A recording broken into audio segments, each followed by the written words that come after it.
Yeah. Okay. I also love the phone call. The phone call is like, because you're like, what's happening? What's happening? What's happening? Is it good or bad? I remember we talked about that of like, we want to be, you want it to be unclear for a while if it's like good news or not good news. Yes. So I love how you can just barely make out what she's saying or what I'm saying. So you're like, Yeah. So it's on purpose. Like if people are like, "Oh, there must be a mistake. We don't hear what Joy is saying on the phone." It's on purpose. It's because I don't want you to know what they're talking about. private. But she did actually improvise the whole phone call, and I'm sure that helped Alice for the reactions. It was great. Yeah, it was. Great partner. Any advice for someone who wants to come out but is afraid? Yeah, I can start. Yeah. My advice is find someone you think you can trust and who would, hopefully react in a good way, like a friend. If you cannot talk to anybody in your family, if you don't have siblings, or if you feel like your family is not open to that, find a friend. Go slowly. Hopefully, if you know or you opened up to your family and they reacted really badly, there are hotlines that you can call to talk to somebody. I know how hard it is to be unable to talk about it to anybody. So I think if you don't have anybody around you who would accept that about you, you should call a hotline. In New York, there is the LGBT community that. Yeah, there are a lot of. You can Google them and find a community. You just go there or call them, and you can talk to them. Oh no, you're good. Oh, it's the chair. Yeah, it's a really important question, and I can only speak on my experience, but I think what you said is very important, like finding a community, finding someone who can listen and who will be supportive, and absolutely it has to be on your own terms, on your own time. There is no, there's no one way fits all at all for this. Again, if there's like no one you can talk to or that you feel comfortable talking to, Trevor Project, all the hotlines, if you're feeling really, really low, like the suicide hotlines, there's the suicide hotlines for LGBTQ youth. It's so important that you feel like someone understands and that you're not alone, because you are not alone. And as I understood who I am in this, like it is so freeing to meet yourself there. So when you're ready, whenever you're ready, but find those people that support you. If there's any like LGBTQ community where you live, find them, run to them, and you'll see that you are absolutely not alone.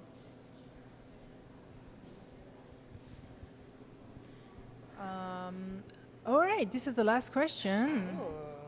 What kind of film would you like to be in, or characters you would like to play? Oh gosh. What kind of film I want to be in, what characters I want to play.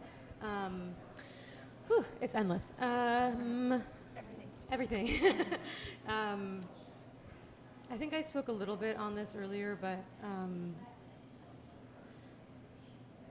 it truly is endless. I'm so interested in complicated people because I feel like all people are complicated. I like real stories, gritty stories, things that help me investigate like human empathy and emotion and why we do certain things, how that gets clouded, like just the psychology behind human behavior. I'm so interested in that. That's why I like acting, and connecting with people, and forming these little families. It's super fun. But yeah, I think it's the topics or like genres are endless. I obviously love LGBTQ films and stories, and I'm also really drawn to like stories about mental health or addiction. Yeah, it continues. It's really, really broad, but I think anything that helps us examine who we are as people and, you know, bridging that gap to grow empathy, I think that's super important. I want to play something that is like the furthest away from me. So like, like either like really actiony things because I'm not super active, or just like like a stereotypical bad guy woman, or bad woman. I like to like to go to explore that. It is exploring the psychology of that and like going, but to be able, it's so, I would imagine, so freeing to go that far into a spectrum. It'd be super fun. That's me. What kind of movies do you want to make, or what's your next type of film that you want to do? I definitely would love to make more LGBTQ stories, and also yes, the human behaviors, relationships. I'm very interested in that. In terms of like, I want real stories. I'm into science fiction a little bit, not right now, but Wait, not right now or right now? right now, Yes. yeah. I might or might not have a project that is sci-fi, but yeah, I like stories about real, like that really happened, true stories, and I hope I want to, that I will be making films that are about division, but can actually bring people together, because I think it's really important for everyone to be open to other people's point of views and experience and be empathic to those things, because I think we really need to show the different sides of the coins and how big this world is and how differently we can be, and but at the same time, why can't we be living in a united world? So yeah. I think I just want to add one more thing. Just to go off what you were saying is like, I think with film and acting and art, we have a power and a responsibility to speak on what is happening right now politically and in this world. And I mean, this week has been insane. And not because no one's really surprised, right? So whatever, I'm bringing it down a little bit, but I'm just like, to get really real, we are responsible for the content that we're putting out there. And I think that it takes all of us to pay attention to that. And so when I say like, what stories do you want to tell? Like really, what stories do you want? What do we need to be talking about right now? And how do we illuminate that? How do we create change through that? It's so important. It's so important. I'm going to stop talking or I'm going to cry. But I mean, that's the thing. We have the tools, right? And film is great because it can reach everyone. So this is why I think this is so important. And I mean, not to like pat ourselves on the back, but like to take this and go further, we have the tools. So let's do it. Tools. We do have a question. Yes. Our Facebook. Yes. Hi. What camera did you shoot with? Yes, Oh. we did. Love the If you pan to the you can show this. The film was shot on the FS7. Yes, it was shot on FS7. I got my soapbox. Cool. Anything you want to add? Want to say? Thank you all so much for watching. Yes. Yeah. Holy shit. Yeah.